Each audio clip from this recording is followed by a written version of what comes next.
Magandang araw mga kaibigan.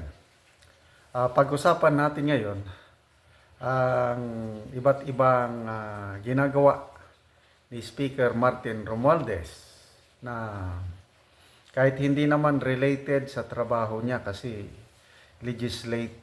legislation ang trabaho niya sana. Kaya lang ang dami niyang ginagawa na trabaho ng executive department, trabaho ng presidente, trabaho ng mga different government agencies. Bakit niya ginagawa ito? Yan na, kahit sinong tumingin, ang perception ng karamihan, ito po ay maagang pangangampanya. So, ang kanyang pinaka-paborito, yung tinatawag na ayuda. Nagsimula last year hanggang ngayon, ayuda to the left, to the right. Bago lang silang nagbigay ng ayuda sa Tagum, Davao del Norte. Before Tagum, meron pa sa Tawi-Tawi and marami pang ibang lugar. Kasama ito sa bagong Pilipinas Service Caravan. Billions of pesos, kwarta ng taong bayan, at pupunta sila sa iba't ibang lugar at nagbibigay ng ayuda sa mga tao.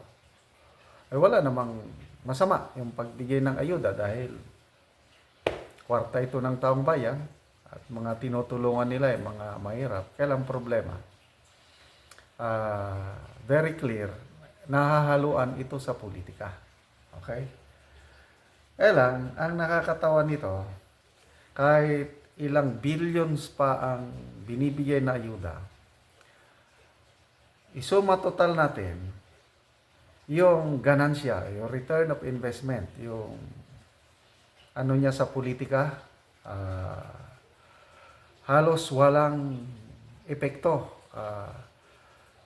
Makikita natin sa kanyang mga ratings, wala talaga.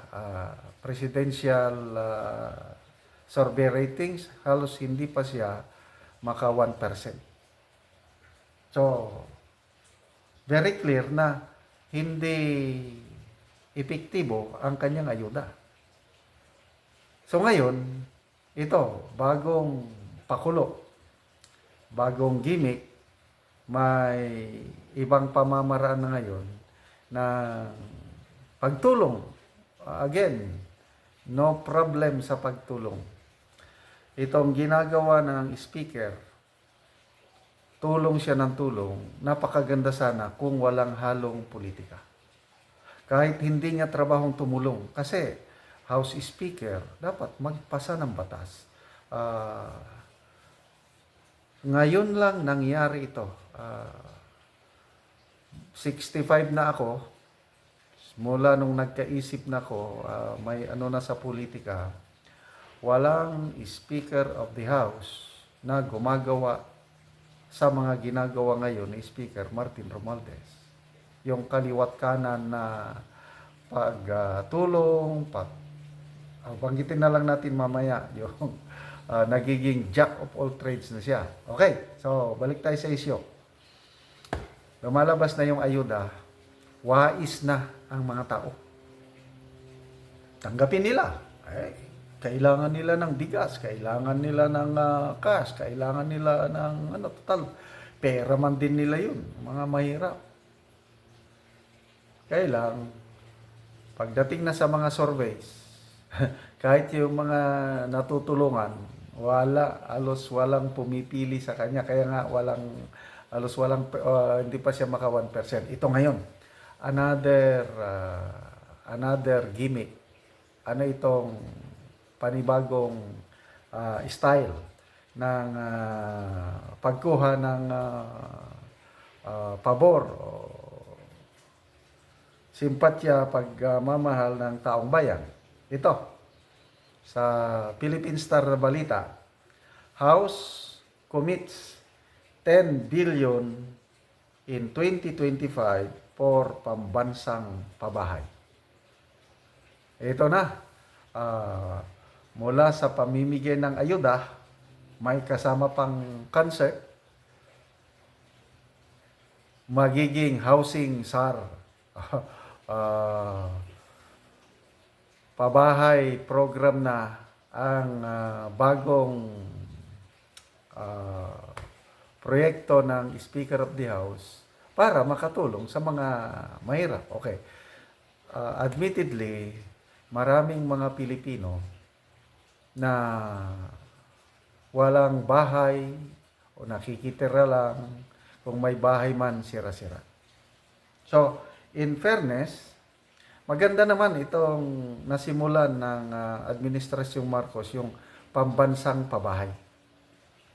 So, sa San Mateo Rizal, kamakailan, nagpunta doon ang Speaker of the House at saka yung si Congressman ko, yung chairman sa Committee on Appropriations sa House of Representatives. Binisita nila yung pambansang pabahay program sa yun na nga, doon na nag-announce ang Speaker of the House na maglalaan sila ng 10 billion pesos para sa pabahay. Okay. Ito pong pabahay na ito, marami ang nahihirapan. Although, ulitin ko, maganda.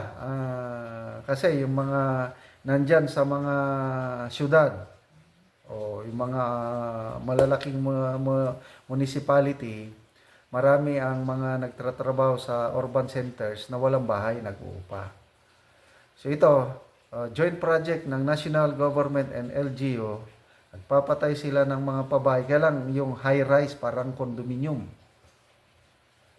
So ang mga pobre, magkakaroon ng unit sa high-rise building, kailang magbayad.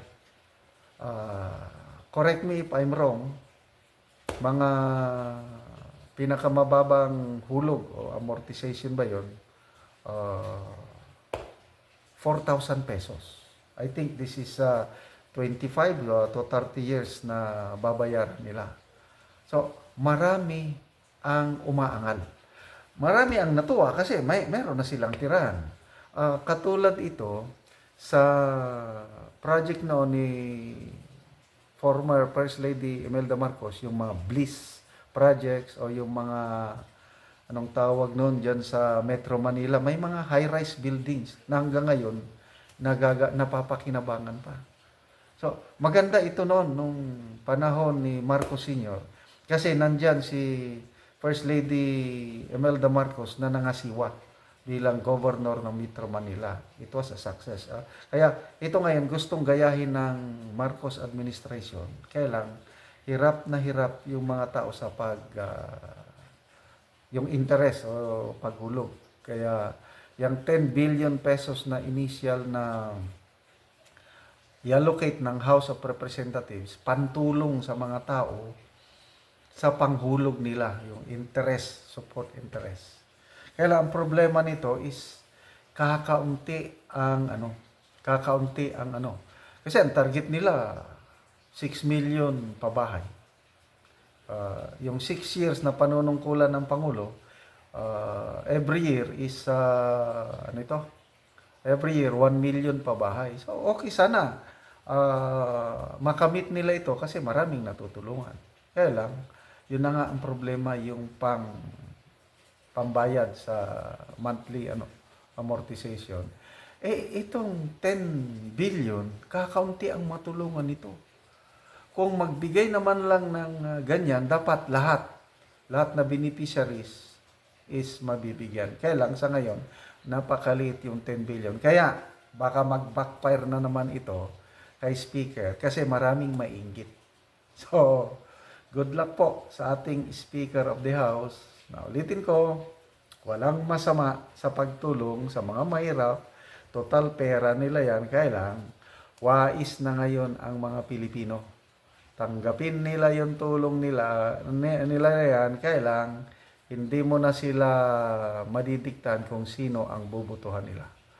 Nagmamasid ang Pilipino ngayon, age na ng social media, ang dami ng mga source of information na nagpapakita makita kung ano ang tunay na kalagayan sa bansa, ano ang tunay na pagkatao ng mga government officials, lalo na darating ang eleksyon, ano ang motibo, ano yung nasa puso, ah, para ba sa bayan o para sa sarili.